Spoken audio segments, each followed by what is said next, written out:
Welcome back to the channel. This is Civic Education Minds. Today I want us to look at the ECZ 2022 GCE exam paper, and we're going to look at section B, answers that were expected. Now in section B there are 5 questions and you answer all the questions. Now there's a booklet that is provided that we need to use for us to be able to answer the questions. So question 1 says, what are democratic elections? Democratic elections are elections where participants are treated equally, electoral laws are fair to all contestants, and there is political tolerance. People are free to give their views, take part in campaigns, assembly, and share ideas. So you have to make it worth the 2 marks. So make sure that you write the necessary information, but not very little information on what democratic elections are. Then question 1b says, explain 3 indicators of democratic elections. Now indicators, they are asking us to write about the characteristics or the features of democratic elections. So the first one is, elections in a democratic governance should be competitive. This means that there are free and fair campaigns. The government allows freedom of expression, freedom of assembly and association. All political parties are given equal opportunities in terms of media coverage during campaigns. So this is 2 marks. Make sure that you have 1 identified, which is competitive. For identifying that, you are given a mark, and for explaining you are given another mark, which gives it 2 marks. Then the second one is, elections in democratic governance should be inclusive. Inclusive elections, this means that all eligible voters should be allowed to vote without any discrimination. Then the third one, decisive, which means democratic elections determine the leadership of government, and the winning candidate or the party should not be prevented from taking office. So when you lose the elections, you have to come out of office and pave way for those that have won the elections to take office. The fourth one is, elections should be definitive, which means that democratic elections determine the leadership of government subject to the laws and constitution of the country. Popularly elected representatives should hold the reins of power, which means that when you win the elections, the laws are going to give you the powers that you are going to have at that particular time. So when you are representing the people, the powers that you hold will come from the laws that are there. Then the final one is, elections must be periodic. Now in a democratic election, we expect that the elections are going to be held at prescribed intervals. Elected officials are accountable to the people, and they must run to the voters at prescribed intervals to seek their mandate to continue in office. You want to continue? Go back to the people, tell them what you plan to do for them, how you're going to improve the economy, their standard of life, and so on. When you prove to them that indeed you are going to do this, the people themselves will give you the vote. So that question was giving a total of 8 marks. So that is question 1. Then we go to question 2, which is saying, study the table of substance abuse below and answer the questions that follow. So on the left column, A, tobacco, B, and C. On the right side, we have the effects that these substances are going to have on the user.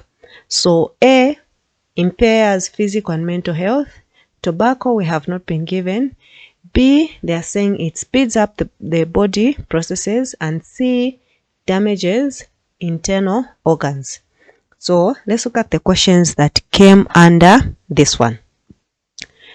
A says, identify substances that are marked A, B, and C. So A is alcohol, 1 mark. B is inhalants or stimulants, 1 mark. And then C is drugs, also 1 mark. Then B says, how does tobacco affect an individual? You have to give 3 reasons. So there are a number of ways in which it is going to affect a user. So one can have bronchitis because of the tobacco, emphysema, which is a lung disease, heart disease, cancer, blood clots, stomach ulcers, damage to the unborn babies. If you smoke while you're pregnant, you're going to cause damage to the unborn child. And then shortness of breath, you're going to catch a cold, flu, even other infections that can affect the lungs. Deforestation, you're going to cause deforestation because they are cutting down trees so that they can process the tobacco or grow the tobacco. The non-smokers are going to become passive smokers. Now, what does this mean? If you stay with a person who smokes or you pass near a person who is smoking, you are going to become a passive smoker and you are going to be affected. So you might as well be a person who is smoking because you are also in a way smoking. And then you may also have dental problems because of smoking. So there are a number of them, and all the examiner wanted were 3 reasons. So you just pick any 3 from those. Then C says, mention 2 ways of avoiding substance abuse. How can we avoid substance abuse? We can say no thanks to the person who is asking us to smoke with them. We can give a reason or an excuse. We can change the subject. We can walk away. We can just simply walk away. We can avoid the situation, or we can associate with those who don't use these substances. The other thing we can do is we can keep ourselves busy. If you are a pupil, make sure that you engage yourselves in studying. You prepare for your tests, your exams, and study more. So we can do any of those. All these questions were giving us 8 marks. Then we have question 3, which is looking at crime. So meaning this question is on the legal system. A is saying identify the 2 main elements of a crime. 2 marks. So there are 2 elements of a crime. One, it is wrongful act or omission, which is also known as actus rea. And the second one is intention or desire to cause harm, mental or a guilty mind, or we can say mens rea. So those are the 2 elements of a crime. In other words, what we are saying is when you are committing a crime, what intention is there? Then B says distinguish felonies from statutory crimes. 2 marks. In other words, what is the difference between felonies and statutory crimes? So here we are saying felonies are serious crimes, while statutory crimes are crimes that are committed in contrast to what is contained in the statutory instruments. Now, previously we have looked at what statutory instruments are, so we can refer to that. Then C is saying explain the following concepts in relation to crime. Okay, now 1, we are looking at crimes of specific intent, which gives us 2 marks. So when you explain, you get your 2 marks. So what are crimes of specific intent? These are crimes that are committed with a specific intention. You mean to do that which you have done. And then 2, we are saying crimes of basic intent. 2 marks. What is this? These are crimes committed through recklessness or on a sudden impulse. For example, you are driving going for work.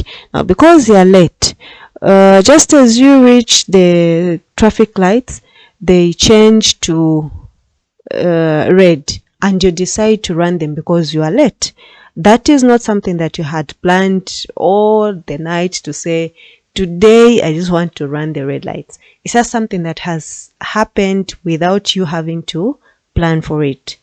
On the other hand, crimes of specific intent, you commit them knowing that this is what you want to achieve in the end. So those are the concepts that we have been asked. Together, this question was giving us 8 marks, and the 8 marks we got them just by answering the questions like that. Well, then we go to question 4. So question 4 is saying explain the importance of budgeting in development planning, and this question is 8 marks.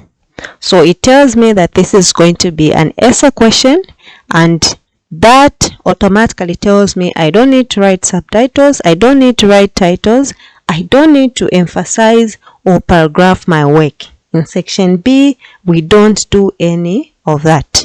So we just get the points. Now 8 marks tells me that 4 points I need to highlight and explain them properly for me to be able to get my 8 marks. So one of the importance of budgeting is that it brings about control. When the government makes a budget and follows it, they are able to control their finances. Budgeting is going to enable the nation to spend money wisely and according to plan. It also brings about transparency. The budget makes it possible for the citizens to know how government is using the public funds. It is going to reduce the chances for officials to misuse or misappropriate funds. It is also going to reduce the likelihood of corruption. So, budget brings about transparency. Then it also promotes equity, which means that when we make a budget, it is going to ensure that the resources are allocated equally to all areas as well as sectors of the economy. And also the budget promotes accountability. Now, what do we mean? Now, budgeting is going to help with accountability in that it will be possible to tell whether the money has been spent wisely or not, because you have a budget. And when there is accountability, you are going to follow up and look at the budget to say, this is how much we had planned to spend on, for example, roads. Have we spent this much? If we have spent more than enough, why have we spent more than we had earlier allocated? So that total gives us 8 marks. That was question 4. We go to question 5. Now question 5 is saying describe a trophy. So what is a trophy? Now this question, just by looking at the questions that are under this question 5, it tells me we are looking at environmental education. Now environmental education is a long topic, so there are a number of questions that can come on this topic. So in the 2022 GCE exam paper, one of the questions was describe a trophy. 1 mark. So a trophy is something of value that is kept to remember or show other people your achievements. B, what is a national park? And we have a number of national parks in Zambia. And I'm sure some of us have said, I want to go and visit a national park and so on. So what is a national park? We're saying it is an area that is protected by law for the conservation of wildlife. We come up with national parks to protect the animals that are living in those areas. Okay, so that is question 5, A and B. Let's go to question C. Now question C is saying mention the other name for a national park. 1 mark. So the answer is game management area. Then D, identify 2 national parks in Zambia. 2 marks. There are a number of national parks that we have in Zambia, some of which are Kafue National Park, Luangwa National Park, Kasanka National Park, Lukusuzi, Siyoma Ngwezi, West Lungu, Mweru Wantipa, Mosotunya. There are a lot of national parks that we have in Zambia. If you haven't been to any of these, make sure that someday at least you get to see 1 or 2 of these national parks. You are going to enjoy the view that you're going to have in these areas. So that was question 5, 2 marks. Then E says give an example of endangered species. 1 mark. So the 1 mark tells me they need 1 example. So I have 3 of them: black rhinos, leopards, elephants. So any of those is going to be an answer. So black rhinos, leopards, elephants. 1 point, 1 mark. So just pick any of those and then you give an answer. That's it. Now we'll do well to go and look at the endangered species as well as those that are vulnerable animals. Then we have F, which is saying, how does the government protect wildlife in Zambia? 1 mark. So how do you think our government protects the wildlife? It encourages game ranching along the line of rail where the demand for game meat is high. It also introduces community-based wildlife management. So any of the answers can be an answer that you can put. So the government is going to encourage communities to make sure that they protect the wildlife in areas where they are living. So it is important that the government also educates these people how they are going to protect the wildlife. When they have the knowledge, it is going to be easy for us to be able to protect the wildlife that is around us. So let's go to the last question of question 5, which is G. In which way can members of the local community avoid collaboration with poachers? 1 mark. So how can we make sure that we stop those people that are collaborating with poachers? So one of the things that we can do is by actively participating in the management of wildlife sanctuaries. The other thing that we can do is reward them from proceeds of the utilization of the resources. So whenever we make any kind of profits from the resources within that area, we make sure that we give some of the proceeds to the people living in those areas. That way they are going to know that wildlife is important to them and they are going to look after that wildlife in that area. So question 5, as I mentioned earlier, environmental education is a long topic, so there are a number of questions that can come from this topic. So we'll do well to just go through the topic and see how else questions can be brought. Thank you for being with me. We have exhausted all the questions. That was section B of 2022 GCE paper. I'll see you next time.